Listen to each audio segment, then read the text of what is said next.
Hey, so if you're using Opera One browser and want to boost your workflow, its built-in AI tools can actually save you a lot of time for writing, browsing, and multitasking.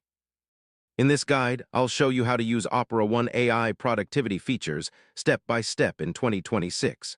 First, click the AI or sidebar icon in Opera One to activate the built-in assistant tools. You can summarize long articles instantly by highlighting a page and asking the AI to summarize it. Instead of switching tabs, you can ask questions directly in the sidebar while browsing. Use AI to write emails, blog ideas, or social media content right inside the browser.